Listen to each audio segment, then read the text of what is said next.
अस्सलामुअलैकुम dear student, आज के इस लेक्चर में हम फर्स्ट ईयर की मैथ एक्सरसाइज 12.2 का क्वेश्चन नंबर 1 सॉल्व करेंगे। तो क्वेश्चन नंबर 1 को सॉल्व करने से पहले स्टूडेंट हमें कुछ आपके पास राइट ट्रायंगल का पता होना चाहिए। फर्ज करें स्टूडेंट आपके पास ये एक राइट ट्रायंगल है।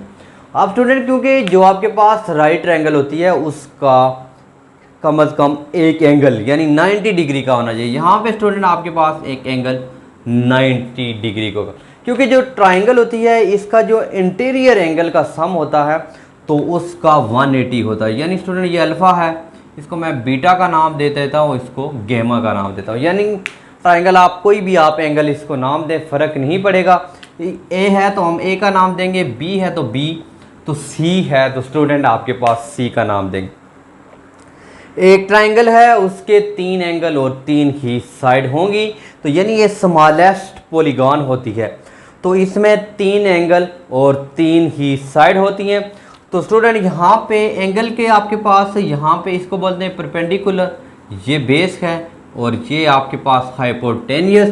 तो स्टूडेंट हमें इसका पाइथागोरस थ्योरम लगाना आना चाहिए। तो जो स्टूडेंट पाइथागोरस थ्योरम है वो हाइपोटेनियस का स्क्वायर प्लस बेस का स्क्वायर प्लस परपेंडिकुलर का स्क्वायर होता है। तो स्टूडेंट उसके बाद आपके पास एंगल का आपको स्टूडेंट ये पता होना चाहिए, जो साइन थीटा है तो सम परपेंडिकुलर ओवर हाइपोटेनियस। आपने स्टेटमेंट याद रखनी है कि some people have curly brown hair through proper brushing, some people have curly यानी base over hypotenuse, some people have curly brown hair, तो टेन थीटा स्टूडेंट आपके पास आ जाएगा through proper perpendicular over base. Some people have curly brown hair through proper brushing, यानी जो आपके पास स्टूडेंट आपके पास साइन थीटा है perpendicular over hypotenuse, cos theta is equal to base over hypotenuse, तो tan theta is equal to perpendicular over base through proper brushing. तो यहाँ हम देख के भी साइड एंगल लगाएंगे। तो स्टूडेंट आपके पास क्वेश्चन नंबर 1 है find the unknown angle and side of triangle. हमें एक ट्रायंगल गिवन है क्वेश्चन नंबर 1 के अंदर, तो स्टूडेंट उसका हमें एक एंगल दिया है और हमें एक आपके पास एक साइड गिवन है। तो स्टूडेंट सबसे पहले तो हम इसके अंदर मैं कुछ नाम अपनी मर्ज़ी से दे लेता हूँ। ये स्टूडेंट आपके पास ए गिवन है, ये बी है, ये सी है। आप नाम कोई भी दे सकते हैं, यहाँ पे कोई आपके पास ऐसा नहीं है। तो स्टूडेंट ये आपके पास ए है, तो स्टूडेंट ये आपके पास एंगल आपको हमें नज़र आ रहा है कि ये स्टूडेंट सी है तो गेमा है, बी है तो स्टूडेंट आपके पास एंगल बीटा होगा। तो स्टूडेंट आपके पास हमें एक जो स्टूडेंट इस क्वेश्चन के अंदर आपके पास गिवन है, तो यहाँ पे हमें अल्फ़ा दिया हुआ है 45 डिग्री, क्योंकि आपके पास 3 साइड हैं और 3 एंगल हैं, तो आपके पास 2 चीज़ें तो गिवन है, बाकी आपने फाइंड करनी है स्टूडेंट। तो आपके पास अल्फ़ा 45 डिग्री गिवन है। अब स्टूडेंट गेमा जो है वो आपके पास 90 डिग्री गेमा है, यानी अल्फ़ा इज़ 45 डिग्री, गेमा इज़ 90 डिग्री गिवन है।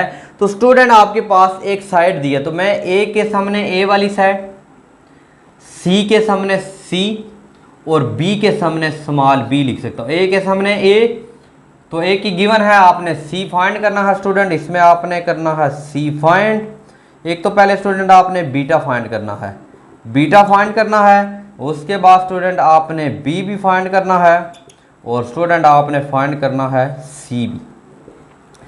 अब स्टूडेंट इसके लिए मैं एक प्रॉपर आपको मेथड बताता हूँ, इसको यूज़ करते हुए आपने सबसे पहले आपने देखना है अगर आपके पास 2 एंगल दिए हों तो थर्ड एंगल फाइंड करना सबसे इजी होता है।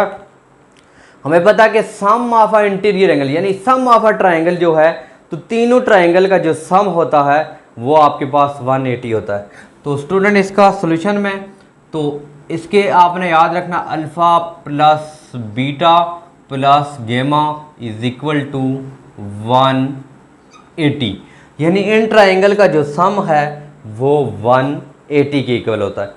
तो स्टूडेंट आपके पास राइट ट्रायंगल की हम बात कर रहे हैं। 2 ट्रायंगल टाइप की होती है, एक राइट ट्रायंगल होती है और दूसरी ओब्लिक होती है। ओब्लिक इस तरह की होगी,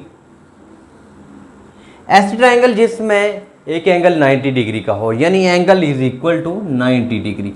और उसके बाद ऐसी ट्राइंगल जिसमें कोई भी एंगल 90 डिग्री का ना हो तो उसे हम कहते हैं ओब्लिक ट्राइंगल।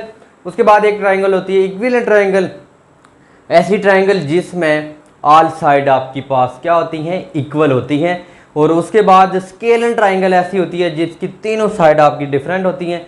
और एक आपके पास होती है आइसोसेलियस ट्राइंगल जिसकी स्टूडेंट दो side equal but third side different होती है, उसे बोलते हैं हम आइसोसेलियस ट्राइंगल। उसके बाद आपके पास जो एंगल को बोला जाता है, आपके पास एक्यूट, ऑब्ट्यूज और आपके पास ये इस तरह के तीन थे। अब स्टूडेंट आपके पास अल्फा है, गेमा है, बीटा है, बी है, ये दो आपके पास, और आपके पास ए भी गिवन है, हमने लिखा नहीं स्टूडेंट, आपके पास इसमें ए यहाँ पे लिखते हैं, ए गिवन है 4। अब स्टूडेंट सबसे पहले तो हमें अल्फा भी गिवन है, गेमा भी गिवन है स्टूडेंट, हमने फाइंड करना है बीटा। तो सबसे पहले स्टूडेंट हम फाइंड करेंगे बीटा। तो बीटा स्टूडेंट आपके पास आ जाएगा 180 माइनस अल्फा माइनस गेमा। तो स्टूडेंट आपने अब क्या करना, क्या है 180 माइनस अल्फा की जगह स्टूडेंट आपने अल्फा की वैल्यू पुट करनी है। अल्फा की वैल्यू स्टूडेंट आपके पास गिवन है 45 डिग्री, ठीक है स्टूडेंट। और आपके पास गेमा की जो वैल्यू है वो स्टूडेंट है 90 डिग्री। तो स्टूडेंट आपके पास बीटा आपने स्टूडेंट यूज करना है कैलकुलेटर, 180 माइनस 45 माइनस 90 लिखने के बाद स्टूडेंट आप इक्वल करेंगे तो बीटा की स्टूडेंट आपके पास वैल्यू आ जाएगी 45 डिग्री। एक ही स्टूडेंट आपने फाइंड कर ली। अब स्टूडेंट जो आपने नेक्स्ट फाइंड करना है, अगर आपके पास यहाँ पे आप लिख सकते हैं कि हमारे पास जो बीटा की वैल्यू थी वो 45 डिग्री आ गई। अब स्टूडेंट हमें चाहिए बी चाहिए और सी चाहिए। तो स्टूडेंट हम लेंगे अब पाइथागोरस थ्योरम का सारा। तो पाइथागोरस थ्योरम के लिए यहाँ पे हम ट्राइंगल को देखेंगे। अगर आपके पास परपेंडिकुलर और बेस बी फाइंड करनी है तो स्टूडेंट ये देखें, टेन का मैंने फार्मूला लिखा, tan theta is equal to perpendicular over base through proper brushing. तो स्टूडेंट हम ये लगाएंगे फार्मूला, टेन स्टूडेंट आपके पास था tan theta is equal to some people have, यानी आपके पास ये होता है perpendicular through proper perpendicular over base. तो स्टूडेंट आपने टेन थीटा लगाना है। अब आपने स्टूडेंट परपेंडिकुलर की जगह उसकी वैल्यू लिखनी है। परपेंडिकुलर की स्टूडेंट जो वैल्यू है वो है 4 और स्टूडेंट बेस हमने बी रखी हुई है, तो स्टूडेंट हमने करनी है बी साइड फाइंड। अब स्टूडेंट आपके पास एंगल जो दिया हुआ है, एंगल आपका जो आपके पास टेन अल्फा रख लेते हैं क्योंकि एंगल में अल्फा बीटा गेमा है तो हम अल्फा रखेंगे। अब स्टूडेंट जो अल्फा की वैल्यू मेरे पास गिवन है वो है 45। तो स्टूडेंट मैं यहाँ पे लिखूँगा tan 45 degree is equal to 4 over B. अब स्टूडेंट आपने बी की वैल्यू स्टूडेंट हम फाइंड कर रहे हैं। अब स्टूडेंट यहाँ पे आपके पास सम पीपल है, मीन कि यहाँ पे स्टूडेंट थोड़ा सा आप करेक्ट कर लीजिएगा। अब स्टूडेंट आपने डायग्राम को देखना है, टेन अल्फा रखा मैंने, परपेंडिकुलर जो स्टूडेंट था उसकी वैल्यू मैंने ए का नाम दी और जो बेस फाइंड करनी थी उसका बी का नाम दिया। अब स्टूडेंट जो आपके पास 10 था, अल्फ़ा की वैल्यू 45, तो स्टूडेंट ए हमने ए का जो था ए की साइड उसको 4 लिखा और बी हमने हैजिटिव लिख दिया। अब स्टूडेंट आपने देखना है कि 10 45 की जो वैल्यू है वो होती है 1 is equal to 4 over B. तो आप बी को क्रॉस मल्टीप्लाई जब आप स्टूडेंट करेंगे तो ये स्टूडेंट आपके पास बी की वैल्यू आएगी 4। अब स्टूडेंट हमें लास्ट जो पार्ट रहता है बी की वैल्यू भी हमारे पास क्या आ गई, यहाँ पे लिखते हैं बी इज इक्वल टू 4। अब स्टूडेंट तो आपकी मर्जी है, आप इनमें से कोई फार्मूला लगाएं या ये फार्मूला लगा लें। जब दो साइड इक्वल हो तो तीसरी साइड फाइंड मालूम हो तो तीसरी साइड करनी इजी होती है। तो आप स्टूडेंट मैं ये फार्मूला लेकर आता हूँ, हाइपोटेनियस का square is equal to base का स्केयर प्लस परपेंडिकुलर का स्केयर। अब स्टूडेंट आपने फाइंड करनी है हाइपोटेनियस का मैंने नाम दिया हुआ है सी, बेस का नाम बी से मैंने दिया हुआ है और परपेंडिकुलर का नाम ए से। सी की स्टूडेंट वैल्यू फाइंड करनी है तो बी की जगह स्टूडेंट बी की वैल्यू 4 का स्क्वायर करें और आपके पास ए की वैल्यू स्टूडेंट हमने फाइंड की दी गिवन है 4, तो ये स्टूडेंट 4 16 प्लस 16 करेंगे स्टूडेंट, तो ये आपके पास स्टूडेंट 32 आ जाएगा। जब स्टूडेंट आप under root both side under root लेंगे तो ये स्टूडेंट आपके पास सी की value under root 30, under root लिखने के बाद आपने 32 लिख के आपने इक्वल करेंगे अंडर रूट 32, तो इक्वल करेंगे स्टूडेंट ये आपके पास आ जाएगा